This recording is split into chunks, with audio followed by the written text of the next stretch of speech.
आज की इस वीडियो में हम लोग फंक्शन ओवरलोडिंग को डिस्कस करेंगे। तो हमारे पास फंक्शन ओवरलोडिंग होती क्या है? फंक्शन ओवरलोडिंग का मतलब ये है कि हम एक ही फंक्शन के नाम के साथ मल्टीपल फंक्शन बना सकते हैं, यानी कि एक ही नाम होगा और फंक्शन अलग अलग होंगे, लेकिन उनमें थोड़ा थोड़ा डिफरेंस होगा।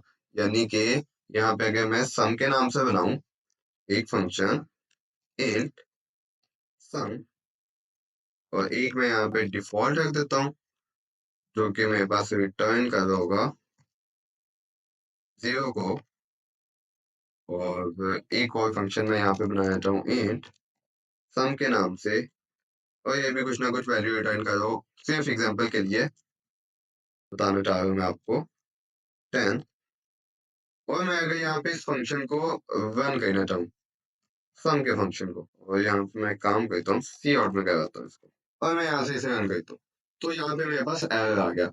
क्यों एरर आया? एरर इसलिए आया, वो कह रहा है कि सम तो आपने ऑलरेडी यहाँ पे डिफाइन कर दिया हुआ है, जिसमें आप जीरो की वैल्यू को रिटर्न भी करवा रहे हो, अपने जो भी ऑपरेशन है उनको करवा भी रहे हो, तो ये दूसरा सम कहाँ से आया?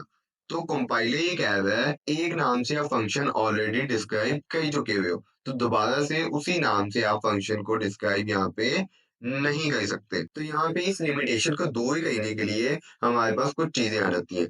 लेट्स से मैं यहाँ पे एक फंक्शन बना देता हूँ int a comma int b के नाम से, और ये क्या होगा ए प्लस बी को रिटर्न।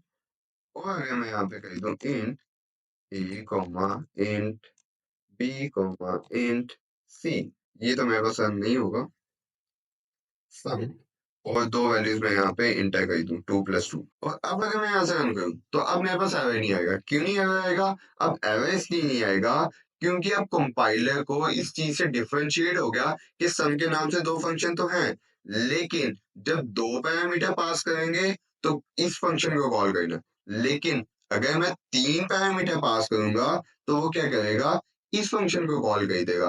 तो ये यहाँ से मुझे 2+2+2, अगर तो ये इस फंक्शन को कॉल कर रहा है आपके ख्याल में, तो इसे क्या रिटर्न करना चाहिए 6, लेकिन हमारे पास रिटर्न होके 10 आएगा। लॉजिक गलत है, लेकिन यहाँ पे फिलहाल के लिए इसे रन कर लेते हैं, तो 10 रिटर्न हो गया। क्यों रिटर्न हो गया? वो कह रहा है कि तीन पैरामीटर पास किए, तीन पैरामीटर पास किए हैं, इसका मतलब ये है कि इसी फंक्शन को कॉल किए। अगर दो पैरामीटर पास किए हैं तो इस फंक्शन को कॉल किया है। अगर एक और फंक्शन होता जिसमें चार होते तो वो अलग हो जाता। एक फंक्शन होता जिसमें कोई पैरामीटर नहीं होता तो वो एक अलग फंक्शन बन जाता। एक फंक्शन ऐसा होता है जिसमें सिर्फ एक पैरामीटर होता तो वो एक अलग से फंक्शन बन जाता। तो फंक्शन ओवरलोडिंग इसी चीज का नाम है कि हम लोग क्या कर सकते हैं, फंक्शन के पैरामीटर्स के साथ थोड़ी सी चेंजिंग करके एक ही नाम से मल्टीपल फंक्शंस बना सकते हैं।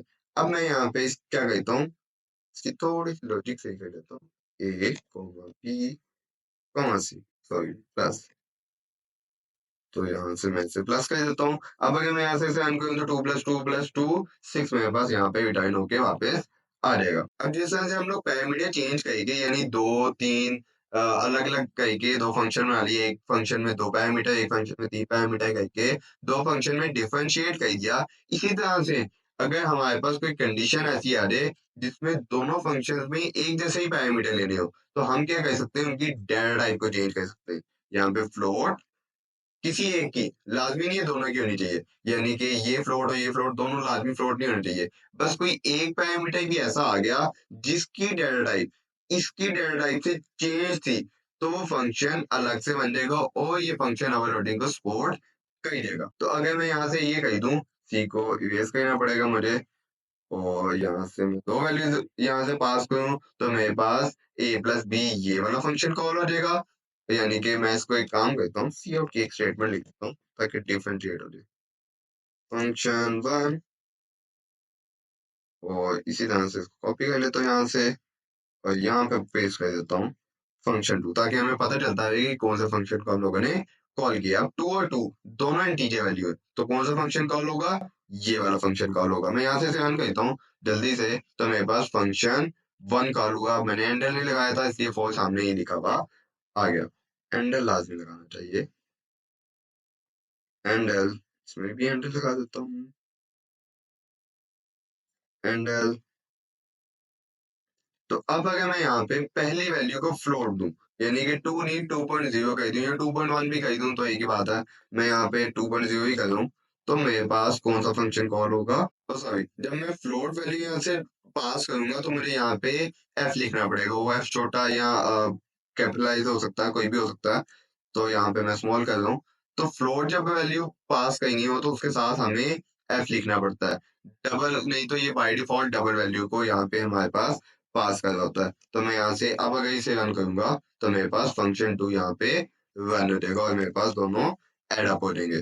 तो यहाँ पे मैं कैपिटल एफ करके देखता हूँ, उसे यहाँ से रन करता हूँ। तो मेरे पास कैपिटल एफ हो या स्मॉल एफ हो तो उस चीज से हमारे पास फर्क यहाँ पे नहीं पड़ता। तो इन दो तरीकों से हम लोग फंक्शन ओवरलोडिंग कर सकते हैं, यानी एक ही नाम से दो फंक्शन बना सकते हैं। या तो पैरामीटर की क्वांटिटी चेंज कर दो या उनकी डेटा टाइप चेंज कर दो। इन दोनों की फ्लोट कर दो या कोई एक भी पैरामीटर ऐसा हो जो दूसरे फंक्शन के पैरामीटर से डिफरेंट हो, तो हमारे पास फंक्शन ओवरलोडिंग को वो एक्सेप्ट कर लेता है, यानी एक ही नाम से दो फंक्शन बनाने को वो अलाउ कर देता है। तो टोटल हमारे पास जो फंक्शन ओवरलोडिंग का कॉन्सेप्ट है वो यही है। तो आज की इस वीडियो में हम लोगों ने देखा कि फंक्शन ओवरलोडिंग हमारे पास क्या कहती है। फंक्शन ओवरलोडिंग हमारे पास ये कहती है कि हमें एक ही नाम से मल्टीपल फंक्शन बनाने को अलाउ कर देती है।